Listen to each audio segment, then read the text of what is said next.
Dr. Erickson with us. We lost connection. That was good. It's good. We're back on. Okay. As you see on the headline, going against the grain is the best decision I ever made. If it hurts, do it. Now let me I need to give you some background information here and some caveat to that advice. Okay. Now we've always been told if it hurts, don't do it. If it hurts, don't do it. We're kind of trained that way.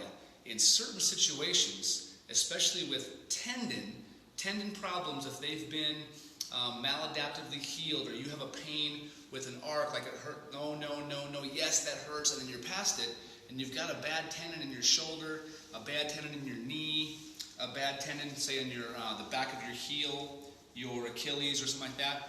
In that case, you actually do have to, in a controlled manner, over a progressive load over some time, repeatedly hurt that tendon. So, for example, let's just use the back of the heel for example.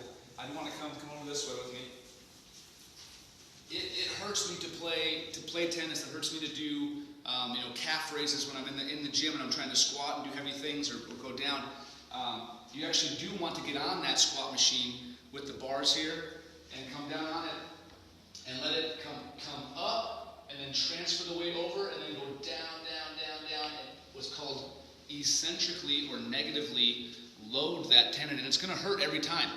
But keep the pain between about a 4 and a 6, 3 to 6, 4 to 6 out of 10, knowing that, yes, it's going to hurt, but as soon as I stop, within seconds, that calms down, no worse. In that case, you are actually giving the tendon the input and the load that it needs to help remodel and scar down so that you don't have pain.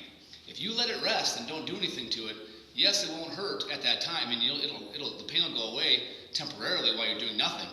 But as soon as you go back to your activity that you want to do, back in the gym, weightlifting, playing volleyball, jumping for basketball, anything like that, it's going to hurt again because it never got appropriately healed and fixed. In order to do that, you have to get those tendons. You have to load them. So that's an example for the Achilles tendon. Let's say for the shoulder, you get some shoulder raises or some dumbbell things, and you get pain. In that case, same situation. You'd want to load that. There's usually what's called a painful arc. There's a part where it doesn't hurt, then there's a painful part, and then usually the pain's gone again. So you'd want to just work right in that range. Ouch, there it is, and put it down. And then it goes away. So, any other questions, just let me know. But in that sense, the conventional wisdom that we were taught, 10, 20 years ago, if it hurts, don't do it, is not correct now. For maladaptive or tendinopathies, things where the tendons have been injured and never appropriately healed, you do have to work into that tendon and get it to hurt a bit.